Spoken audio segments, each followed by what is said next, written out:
Welcome to this session of the Ancestral Healing Summit. I'm Lisa Bonis, your host, and my guest for this session is Sharon Leslie Morgan. Our topic today is healing the historical harm of slavery. Sharon Leslie Morgan is a writer and genealogist. She's the founder of Our Black Ancestry, a peer research community devoted to African American genealogy. She's the co-author with Thomas DeWolf of Gather at the Table, The Healing Journey of a Daughter of Slavery and a Son of the Slave Trade.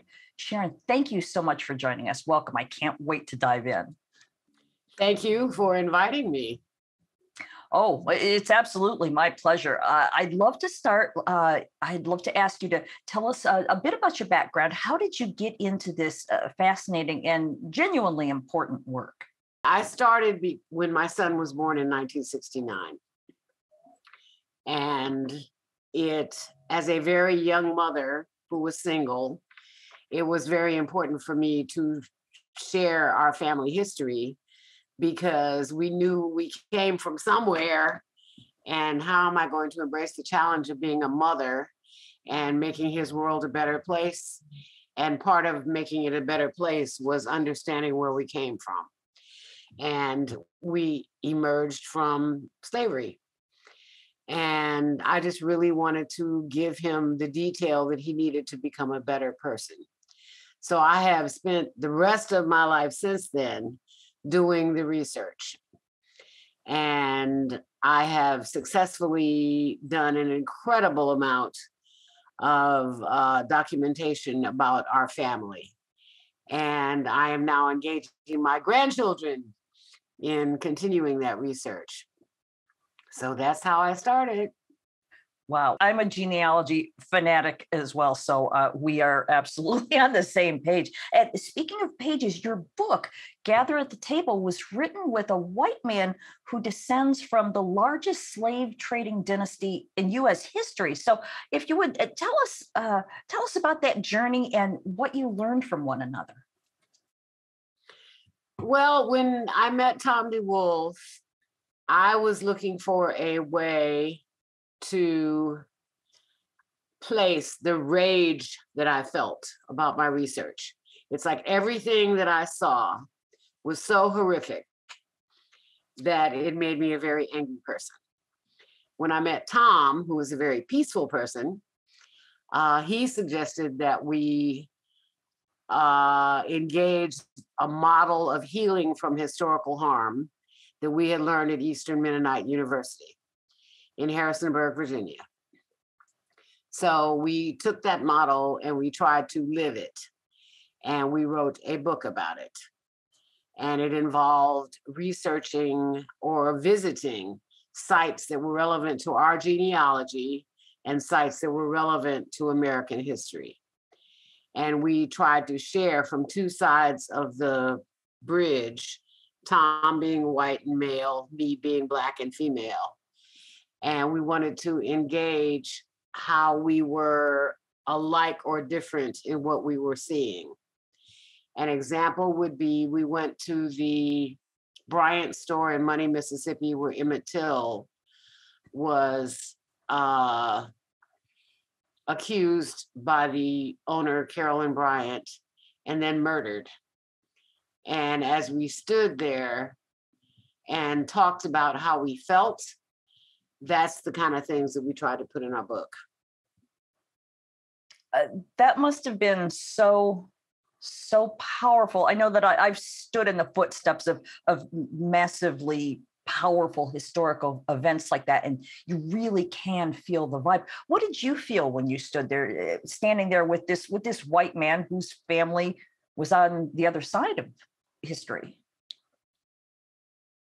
The same horror that is so intrinsic to Black history in America, that when you see these sites, for me, it evokes a tremendous emotional response.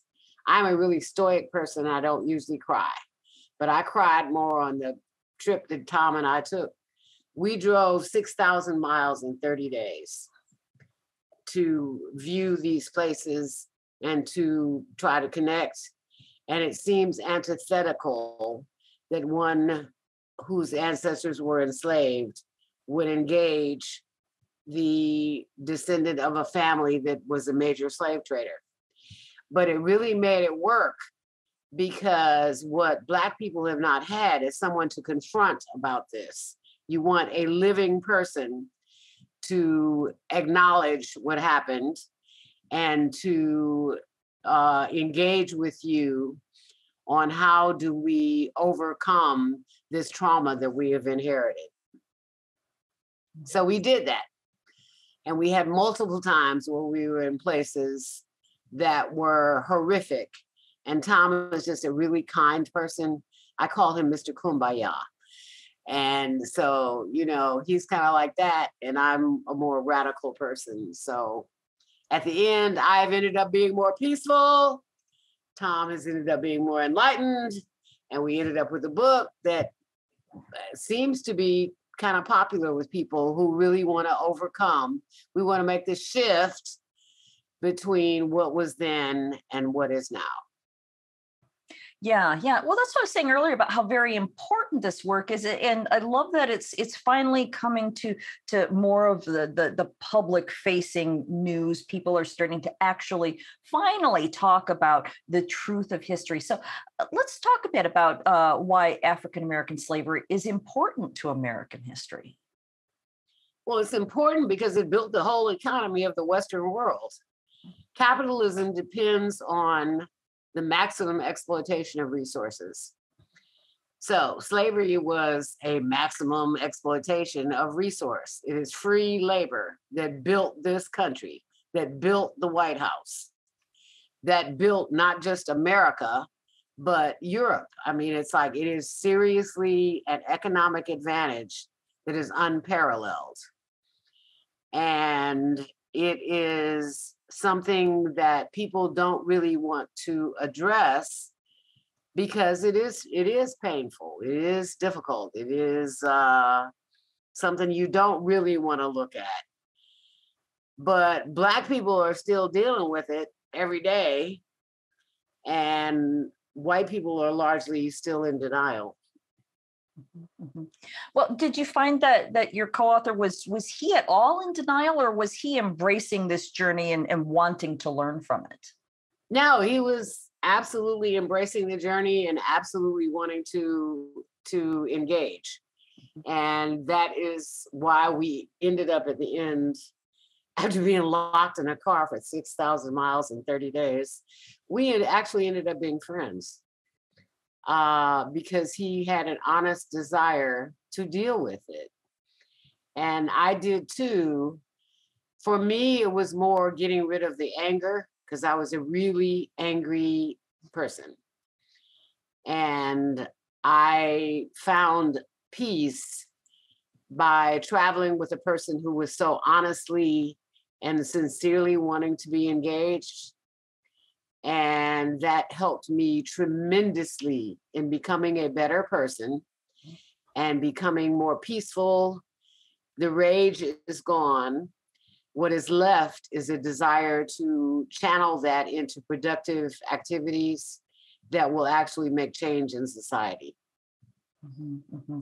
Yeah, if you don't mind, would you talk about the rage? Because I think that many Black people will say, of course, but white people who haven't walked in your shoes might not understand exactly what the rage is. Would you mind sharing a bit about that? Okay, so as I look at the genealogy, I have a 2 times great grandmother who was enslaved. She was taken from her mother at the age of 9. She was brought to Mississippi. She ended up having 17 children with the nephew of the man who owned her. All along that way, imagine in your head, I have a granddaughter. When she was 9 years old, I cannot imagine somebody taking her away from us and enslaving her. I cannot imagine her engaging in a relationship with the slaveholder and having these 17 children. But that is what happened. And that is only one example And that's why I think Black people are entitled to be angry and white people really need to deal with it, because that is how we got to where we are. Why do people have these things in their head about Black people? Why are the police killing Black men? Why are communities, rising up and being terrorists and doing things? Why did Dylan Roof go kill 9 people in a church in South Carolina? So we're living with the consequences, and we don't really realize how we got here. Yeah. Thank you for allowing me to ask about that and for sharing that. Now, from what I know about ancestral healing, this type of thing does get passed on through the generations. And so from what I've learned, the rage, the fear, the horror, all of the things that this poor young girl would have gone through, because she would have had to suppress her emotions and hold it aside.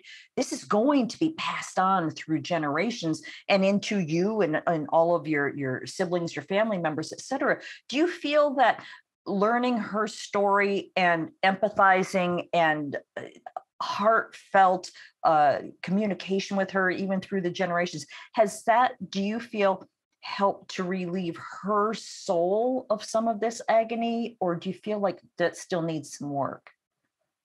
Well, it's an ongoing process.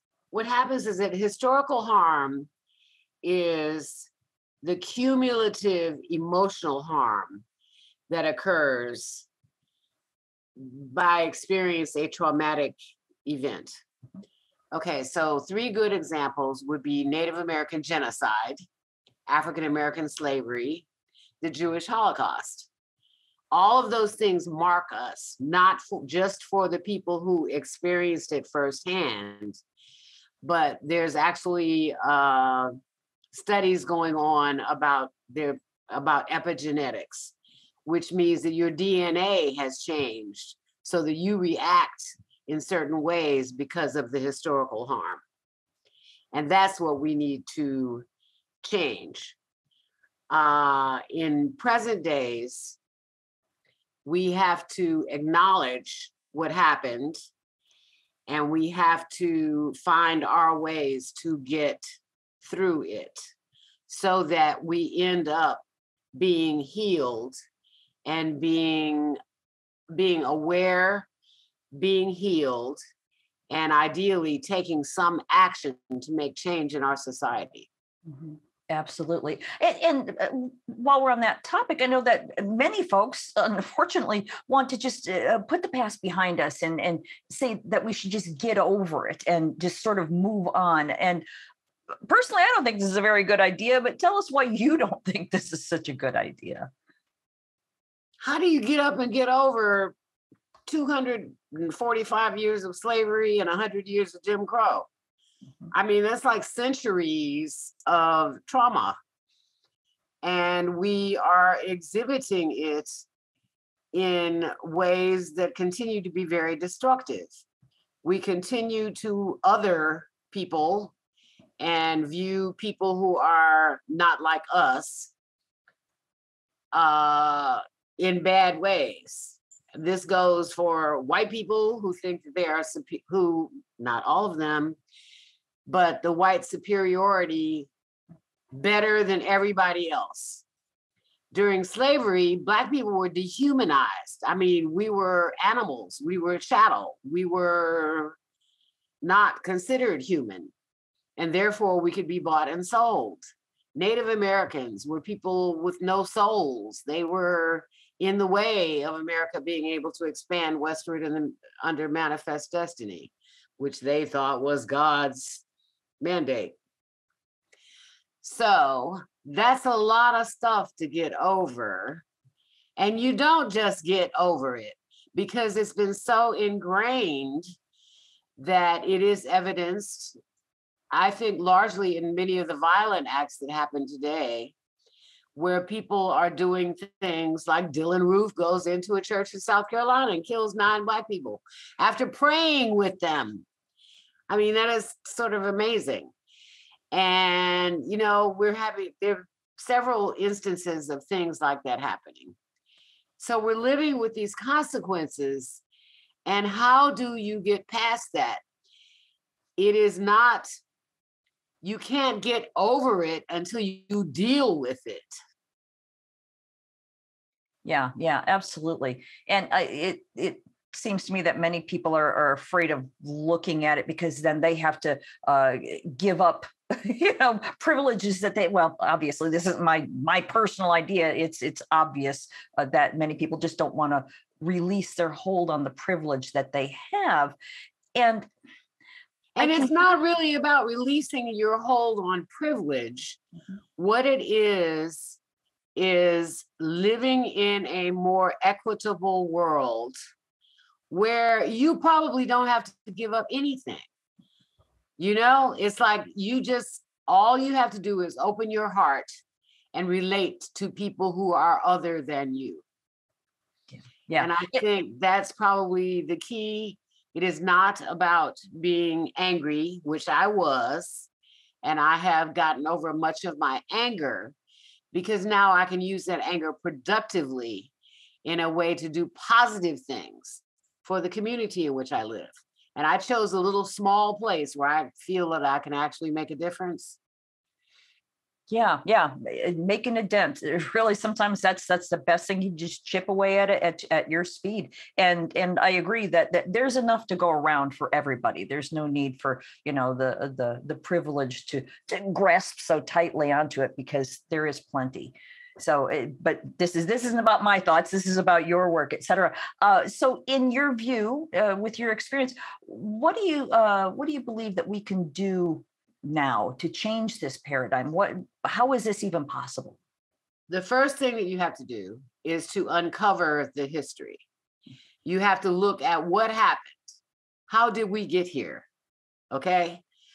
Through genealogy, I did that. I now live in the home place where my maternal ancestors were enslaved. So I can go to the plantation. I have met people that I'm related to that I had no idea I was related to. And I am going to make a difference in this small place. When you look at the big problems, it is so big that you feel too small to do anything. So, as in the book with Tom, we came up with you do as an individual, whatever thing, however small, you can do to make a ripple in the pond. And all those ripples will end up adding up. If you think of it in the big picture, it will be totally daunting. And it's like, I can't solve all the problems of America, but I can change my lifestyle. I can change my viewpoint. I can change what I do. And I can make a difference with me and my immediate environment, and that will ripple out into the community. So I think that's what needs to happen. Mm-hmm. Well, let's talk a bit about genealogy because it's a passion for both of us.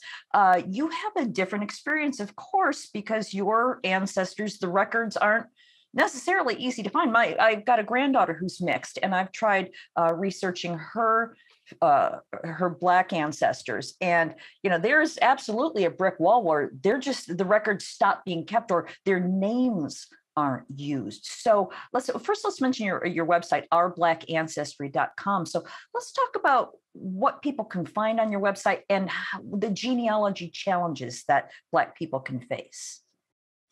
Okay, the challenge is the census is one of the best routes for being able to trace your family history. And for Black people, the first census to document us as human beings was in 1870. So we experienced a brick wall at 1870. If you can find your ancestor in 1870, then you have to wonder, where did they come from before that? And who enslaved them? And what is their life story? And that requires a lot more digging, but it is not impossible. There's so much that's coming online now that a lot of things are useful for doing the research. You will find wills, deeds, property records, tax records, things that are online that you can explore. One advantage that I have is that the community that I moved to in Macon, Mississippi, has court records back to 1832 when the town was founded. Therefore, I have a wealth of things that I've been able to find, which is what induced me to move to this little town and make myself so present at the courthouse. They had to remind me one day, we're not paying you, right? So it is daunting, but not impossible.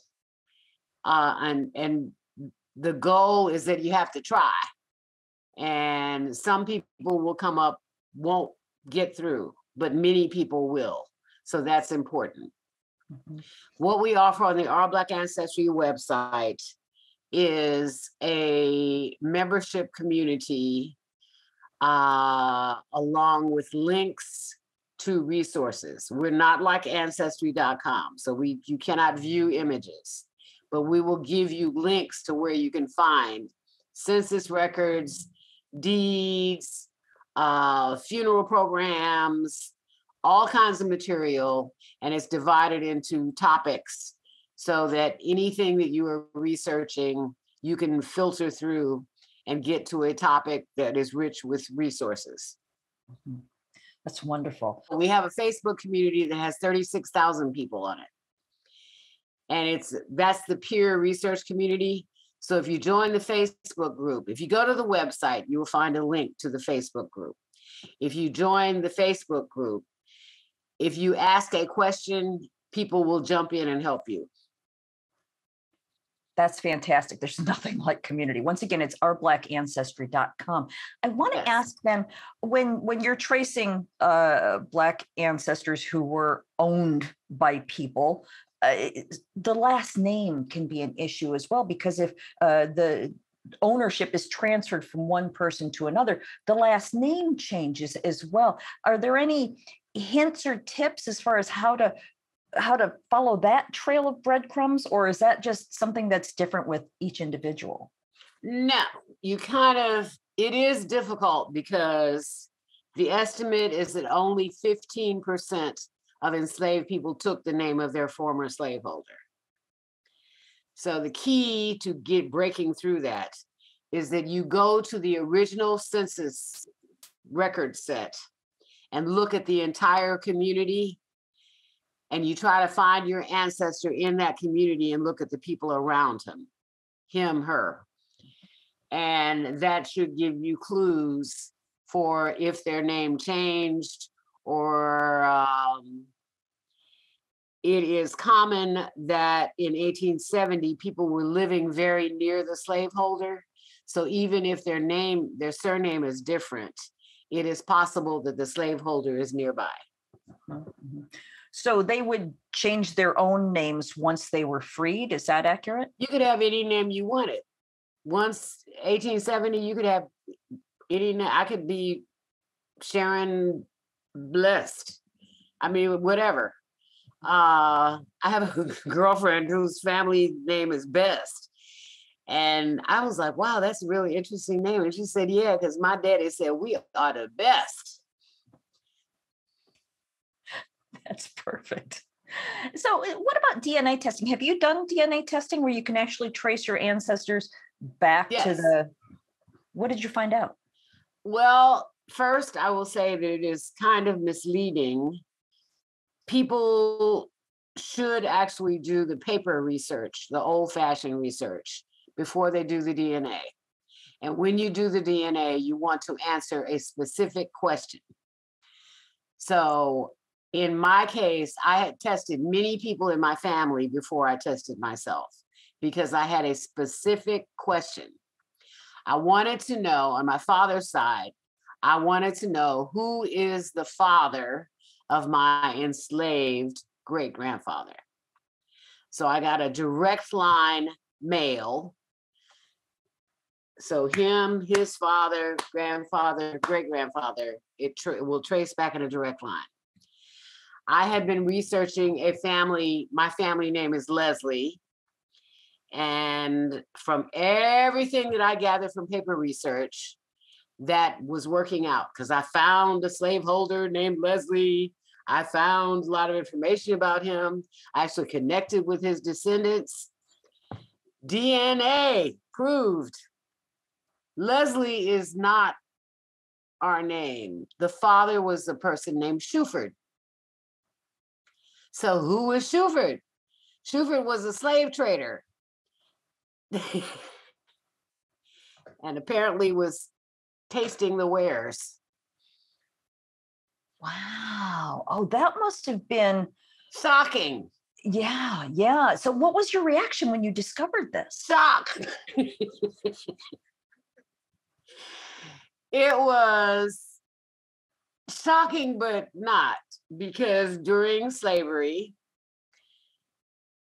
enslaved women had no agency. They had no choice. The great grandmother I talked about, who had 17 children, I consider those 17 rapes, because she could never have said no. All of my great grandparents who were enslaved, all of them had white fathers. And finding them has been really interesting. Like with the Leslie family, it's like now this is a man named Shuford. It has been really interesting. Fortunately, though, despite my complexion, I do actually have more than 50% African ancestry. So that was revealing.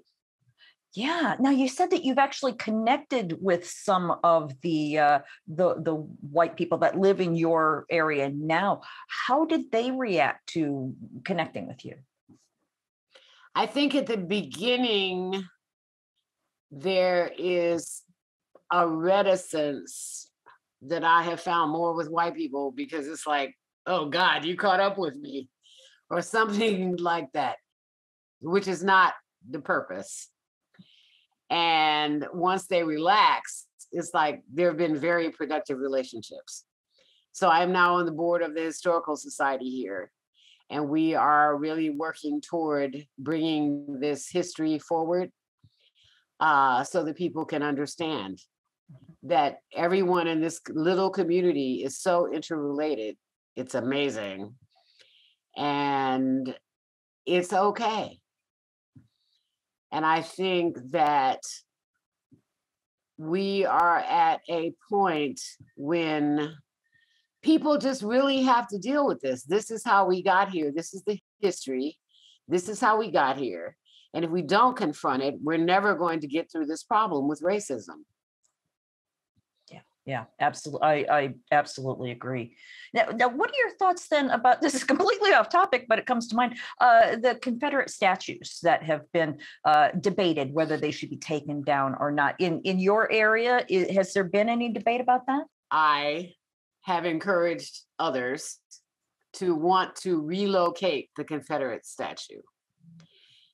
Okay, so he doesn't have to be destroyed. He just needs to be moved to Confederate Cemetery, which is a very big cemetery. And finding the money to do that has been an issue, because there is nobody that pays for you to do this. So when they put them up, they didn't cost that much money. They were put up in the early 1900s. So the people who put it up in my town no longer exist. And the city doesn't have money, the county doesn't have money. So how do you get him moved? And individual people have not been mostly willing to sponsor that, although I do have a few who are willing. So I would like to see him be relocated. In general, I don't think that all historic markers should be removed. I think we have to put them in context. So if you are going to have a Confederate statue, he probably needs to be in the Confederate burial ground. And there needs to be something that says something about him. In town at the courthouse, there should be something else that is an acknowledgement of the history. I don't like the idea of celebrating Nathan Forrest's birthday as Confederate Memorial Day. That's something that needs to go. So it's a pick and choose, but there are some things that we don't need. And there are many things If you destroy them, we are destroying the history, and that will make us forget what happened and therefore not continue to use it to empower us. Yeah, that's a really good point. You don't want to necessarily destroy memorials of what happened, but you don't want to necessarily honor the people who were defeated in the war. So yeah, It's putting them in context. Yeah, yeah, perfect. Well, now you mentioned at the beginning of our conversation that what led you to pursue genealogy research was for your own children. How have they benefited from what you've learned over the years? I only have one child, but I now have 2 grandchildren. And I'm very happy that they are really interested in our family history, because you were not delivered by a stork. You came here as the regeneration of many generations of people who came before. And it's important for you to understand and appreciate that. So when I pass on, I am hoping to leave this legacy so you will know exactly where you came from. They came and visited me earlier this year, and we went out to the plantation, and they were able to see things that would have normally been beyond their experience. They're growing up in New York City. Okay, and I'm really happy that they are embracing what I do. Each year when I give them their birthday box, I put in something that is historically significant to our family. So it can be a piece of jewelry, it can be an artifact that I have, it can be, something that I've written, but it is something that will keep you in touch with that.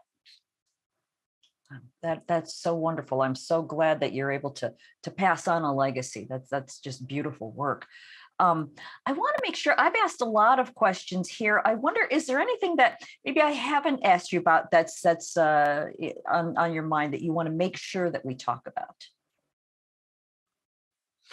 I think that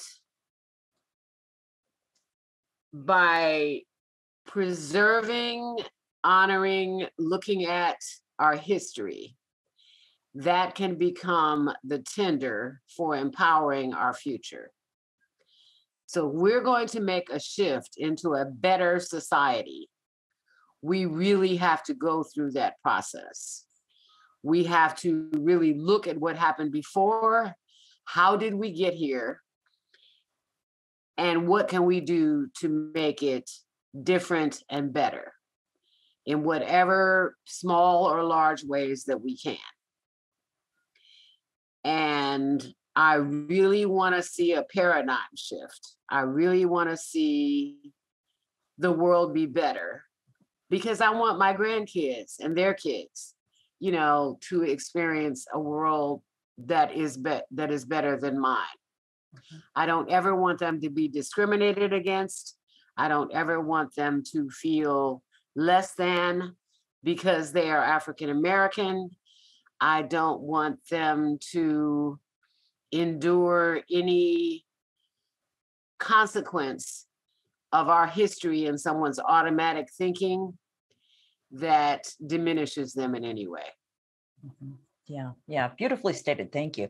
So I wonder then, sort of as a wrap up, do you have, how can I word this? Maybe some advice, words of wisdom for both our Black viewers on how to address this as part of their history, and also for our white viewers who might be a little uncomfortable, like your friend Tom was, where, willing to look into this, but what do you have to say to both sides of the coin? No matter how uncomfortable it might be,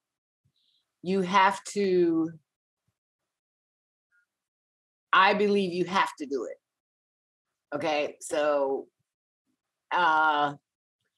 what is the saying? Before it heals, it hurts. So it does. It is painful. It is difficult. It is challenging. But once you get through that, there's like this light of day that is at the end that will lighten your spirit and make you a better person and make you more involved in your community. And I think that is really what we need. And I would like to see everyone do that. It is hard work, and it is spiritually challenging, but it is necessary. Growth does not occur without some pain. Thank you for that. Sharon, I want to thank you so much for being with us today. This has been a genuinely fascinating conversation. And I want to once again mention the title of your book is Gather at the Table. And the website, once again, is OurBlackAncestry.com. So thank you again for your time today. This has been so enlightening, and I've so enjoyed our time together. Thank you. Thank you. And I hope other people enjoy this as well. Very, very interesting, very fascinating. Thank you again.